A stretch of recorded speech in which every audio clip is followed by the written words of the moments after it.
Eh, Quoi? t'as compris quelque chose? Bah oui, c'était clair. Bon, il faut encore que je te réexplique tout. Qu'est-ce que tu n'as pas compris? Eh ben moi je croyais qu'une association ne pouvait pas faire de bénéfices. C'est une mauvaise lecture de la loi de 1901, qui nous dit que le but d'une association ne peut pas être de partager les bénéfices. Ah, donc ça veut dire qu'on peut en faire. Oui, l'important est de ne pas le redistribuer entre les membres de l'association. C'est d'ailleurs un principe fondateur. Bon d'accord. Mais il vient d'où ce bénéfice? Alors un bénéfice, c'est la différence entre les produits et les charges sur une année.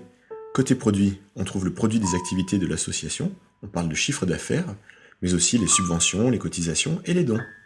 Côté charges, on trouve quelques achats, les charges de fonctionnement et enfin les charges de personnel, qui constituent souvent la charge la plus importante. Donc le bénéfice, c'est quand on a plus de produits que de charges. Oui, c'est ça. Dans le secteur associatif, on va parler d'excédent, mais c'est la même notion. Ouais, mais souvent l'association mène des projets qui sont financés par des subventions. Et là, pas de bénéfice possible. Oui, mais ça évolue sur ces aspects, notamment grâce à l'Europe qui a introduit dans le débat la notion de bénéfice raisonnable. Mais cette évolution est lente, et pour l'instant, la seule source de bénéfice pour une association est ailleurs. Mais où est-elle? Parfois, l'association met en place des activités dont le seul but est de générer de l'argent. On parle d'activités brioches, comme par exemple des manifestations de bienfaisance ou la vente de produits ou de services. Ouais, et après on paye des impôts. C'est pas très malin. Alors l'administration fiscale nous dit que faire des bénéfices est le reflet d'une gestion saine et prudente. Ainsi, sous certaines conditions, une association peut développer des activités pleinement lucratives sans payer d'impôts commerciaux. Mais à quoi ça sert de faire du bénéfice pour une association? Tout d'abord, le bénéfice représente un trésor de guerre, une sorte de marge de sécurité financière. Ah, je comprends. En cas de mauvais temps, par exemple une subvention qui tarde à être versée, ou même qui est supprimée, on pioche dans la réserve. C'est du bon sens paysan en fait. Mais pour l'association, c'est aussi une source d'indépendance. D'indépendance par rapport à qui? Lorsque l'association présente un projet à un partenaire public, celui-ci exige souvent une part de financement de la part de l'association, en complément de la subvention.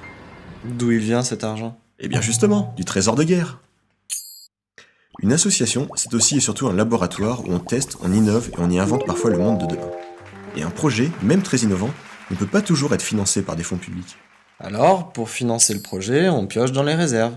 Mais parfois, l'association n'en a plus, mais elle sait que son projet pourra à terme dégager des ressources. Si elle est sûre de faire plus tard des bénéfices, elle peut peut-être demander une avance. Oui, tout à fait. Elle a deux solutions souvent complémentaires. Elle peut demander à sa banque un emprunt, c'est une somme d'argent qu'elle remboursera avec des intérêts, mais elle peut aussi s'adresser à une structure spécialisée qui lui apportera le montant des ressources nécessaires au développement de son activité et reprendra cette somme souvent sans intérêt dès que le projet dégagera des bénéfices. On appelle cela un apport en fonds propres. Finalement, que ce soit l'un ou l'autre, c'est une avance sur bénéfice. T'as tout compris. Donc, si je résume, le bénéfice pour une association, c'est une marge de sécurité financière, une source d'indépendance et d'innovation, et une capacité à développer de nouveaux projets. Tu vois, quand tu veux. Ils reviennent, vite, au boulot.